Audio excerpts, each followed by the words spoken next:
Tree Grows in Brooklyn, Chapter 38, Part 1. Just before Christmas vacation ended, Francie told Mama that she wasn't going back to school. "Don't you like school?" Mama asked. "Yes, I do, but I'm 14 now and I can get my working papers easy." "Why do you want to go to work?" "To help out." "No, Francie. I want you to go back to school and graduate. It's only a few more months.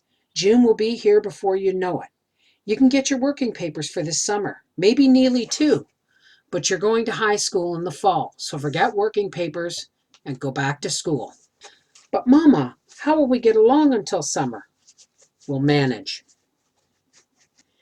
Katie was not as confident as she sounded. She missed Johnny in more ways than one. Johnny had never worked steady, but there had been the unexpected Saturday or Sunday night job with the $3 it brought in. Then, too, when things got too terrible, Johnny had a way of pulling himself together for a little while to get him over the bad places. But now there was no Johnny. Katie took stock. The rent was paid as long as she could keep those 3 tenements clean. There was $1.50 a week from Neely's paper route. That would keep them in coal if they used fire only at night. But wait, 20 cents weekly insurance premium had to come out of that. Katie was insured for a dime a week and each of the children for a nickel. Well, a little bit less coal and a little earlier to bed would take care of that. Clothes? Not to be thought of. Lucky Francie had those new shoes and Neely the suit. The big question then was food. Maybe Mrs. McGarity would let her do the washing again. That would be $1 a week. Then she could get a few outside cleaning jobs. Yes, they'd get along somehow. They got through to the end of March.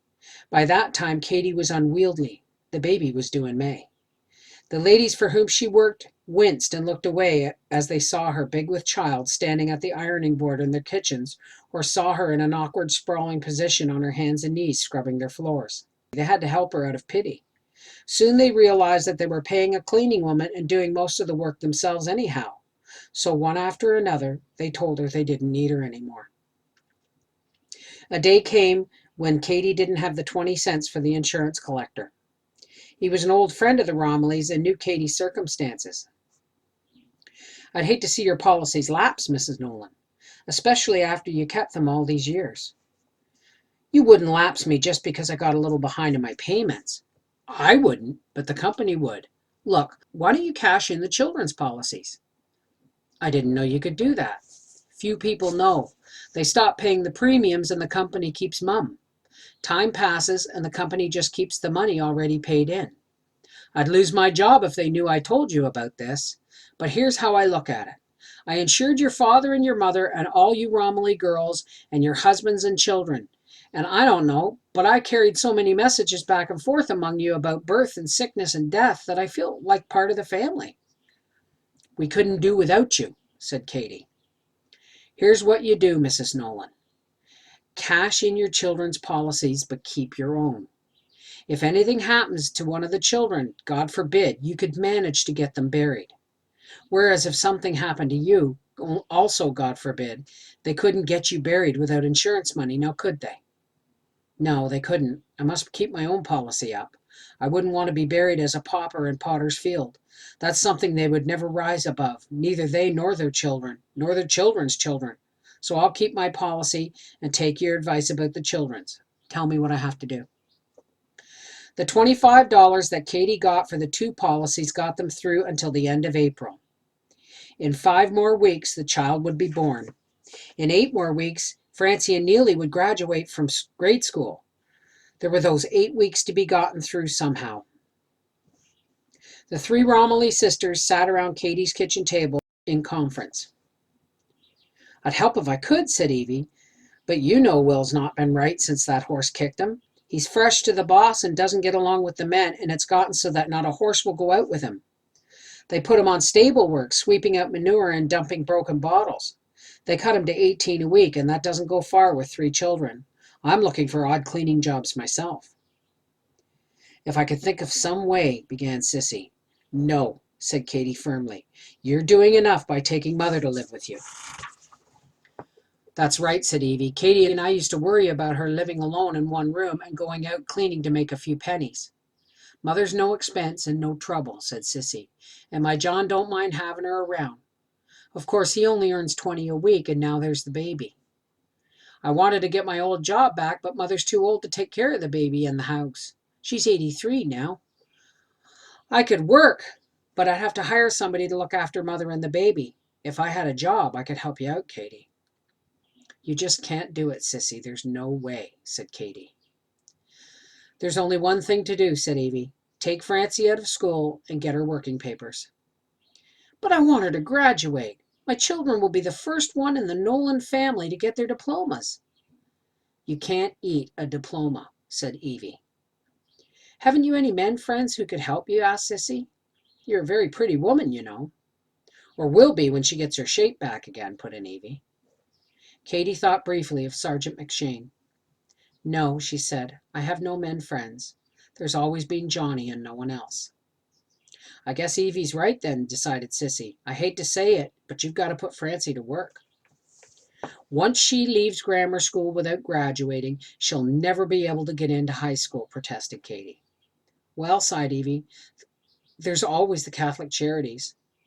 When the time comes, said Katie quietly, that we have to take charity baskets, I'll plug up the doors and windows and wait until the children are sound asleep, and I'll turn on every gas jet in the house. Don't talk like that, said Evie sharply. You want to live, don't you? Yes, but I want to live for something. I don't want to live to get charity food to give me enough strength to go back and get more charity food. Then it comes back to this again, said Evie. Francie's got to get out and work. It's got to be Francie because Neely's only 13 and they won't give him his working papers. Sissy put her hand on Katie's arm. It won't be so terrible. Francie's smart and reads a lot, and that girl will get herself educated somehow. Evie stood up. Look, we've got to go. She put a 50-cent piece on the table. Anticipating Katie's refusal, she spoke belligerently. And don't think that's a present. I expect to be paid back someday. Katie smiled. You needn't holler so. I don't mind taking money from my sister. Sissy took a shortcut. As she leaned over to kiss Katie's cheek in goodbye, she slipped a dollar bill in her apron pocket. If you need me, she said, send for me and I'll come, even if it's in the middle of the night. But send Neely. It's not safe for a girl to walk through those dark streets past the coal yards. Katie sat alone at the kitchen table far into the night. I need 2 months. Just 2 months, she thought. Dear God, give me 2 months. It's such a little time. By that time, my baby will be born and I'll be well again. By that time, the children will be graduated from public school. When I'm boss of my own mind and my own body, I don't need to ask you for anything. But now my body is boss over me and I've got to ask you for help. Just 2 months. 2 months. She waited for that warm glow that meant she had established communication with her God. There was no glow. She tried again. Holy Mary, Mother of Jesus, you know how it is. You had a child. Holy Mary. She waited. There was nothing. She placed Sissy's dollar and Evie's 50-cent piece on the table. That will get us through 3 more days, she thought. After that, not aware of what she did, she whispered, Johnny, wherever you are, pull yourself together just one last time. One more time. She waited, and this time the glow came. And so it happened that Johnny helped them. McGarity, the saloon keeper, couldn't get Johnny out of his mind. Not that McGarity's conscience bothered him. No, nothing like that. He didn't force men to come into his saloon. Aside from keeping the door hinges so well oiled that the slightest touch made them swing open easily, he offered no more inducements than other saloon keepers. His free lunch was no better than theirs, and there was no beguiling entertainment other than that spontaneously contributed by his customers. No, it wasn't his conscience. He missed Johnny. That was it. And it wasn't the money either, because Johnny always owed him. He had liked having Johnny around because he gave class to the place. It was something, all right, to see that slender young fellow standing debonairly at the bar among the truck drivers and ditch diggers. Sure, admitted Garrity, Johnny Nolan drank more than was good for him, but if he didn't get it here, he would have to go somewhere else. But he wasn't a rummy. He never got to cursing or brawling after he had a few drinks. Yes, decided McGarity, Johnny had been all right. The thing that McGarity missed was Johnny talking. How that fellow could talk, he thought.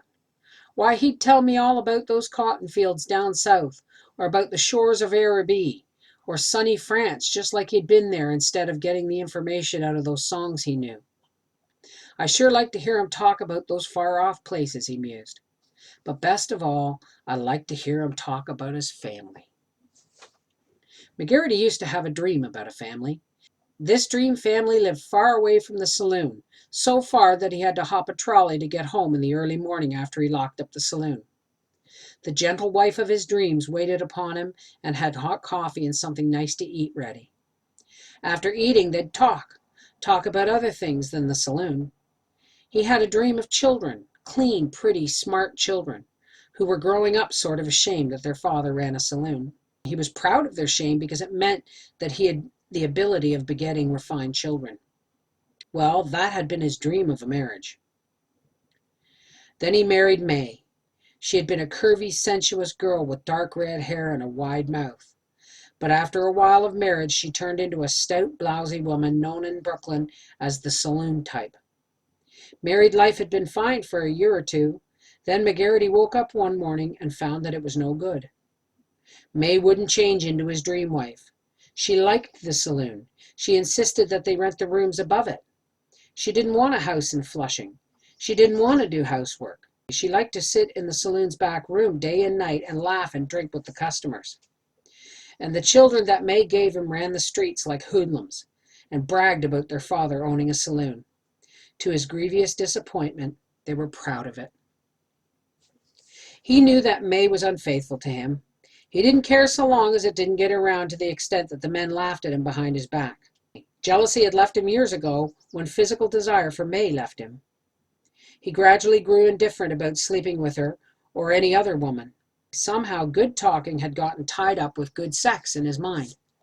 He wanted a woman to talk to, one to whom he could tell all his thoughts, and he wanted her to talk to him warmly and wisely and intimately.